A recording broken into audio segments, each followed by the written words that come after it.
everyone. My name is Angela and I am at the School of Chemistry based in the research group of Professor Justin Hargreaves.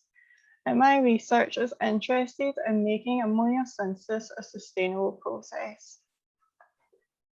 Ammonia is a simple compound where nitrogen is connected to free hydrogens.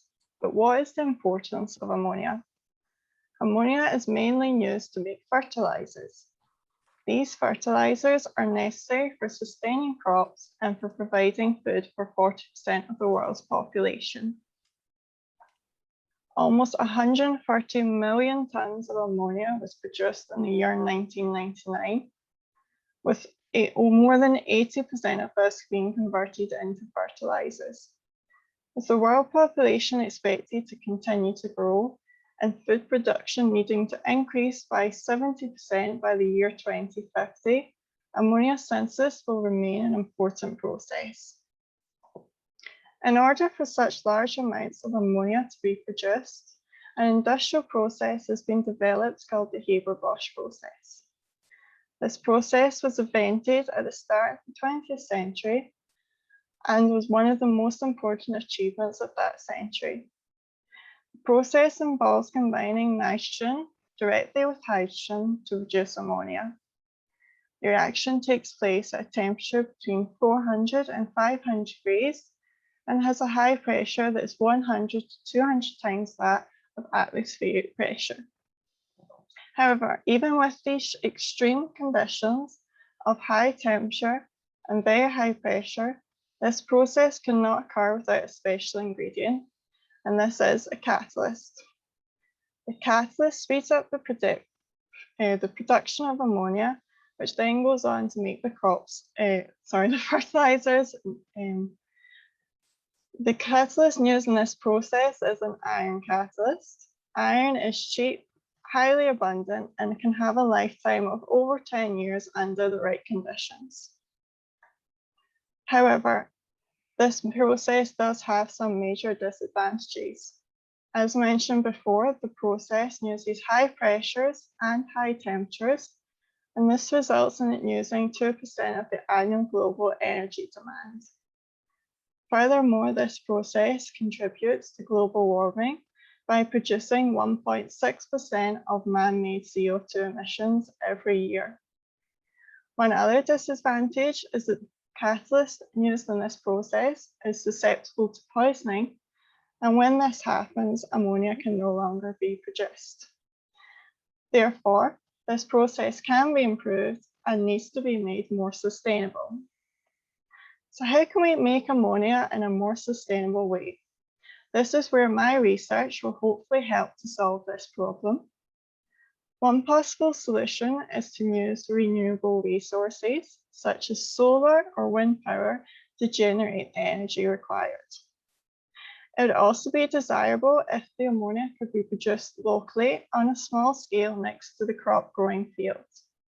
However, in order for this to occur, a more active, improved catalyst would need to be developed so the process could occur at more moderate temperatures and pressures.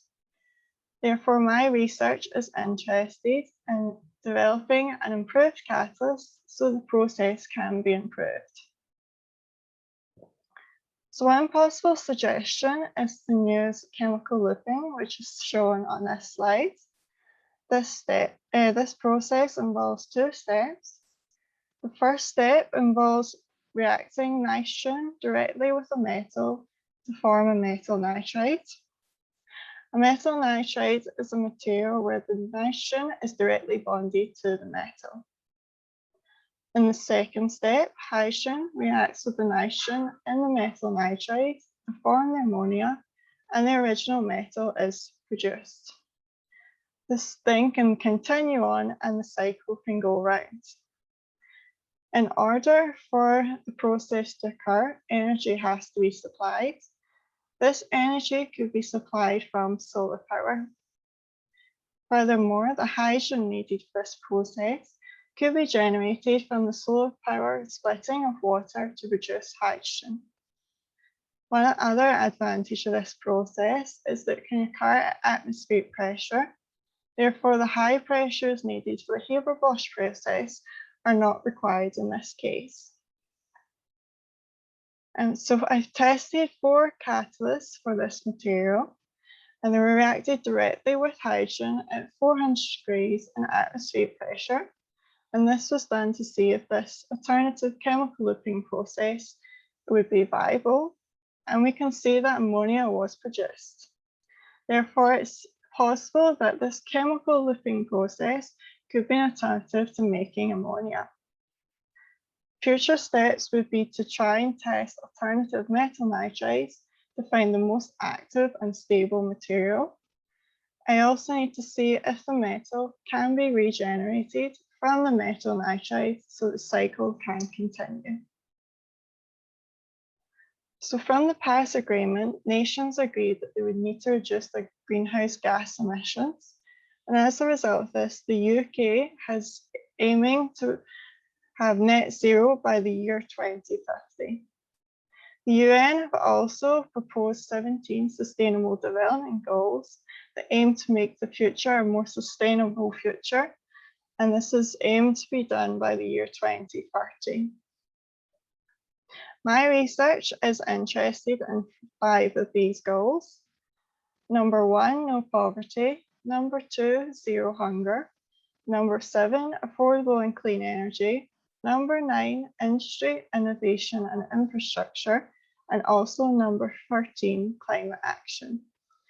Through my research, I aim to make ammonia synthesis a more sustainable and clean process. Thank you for your attention.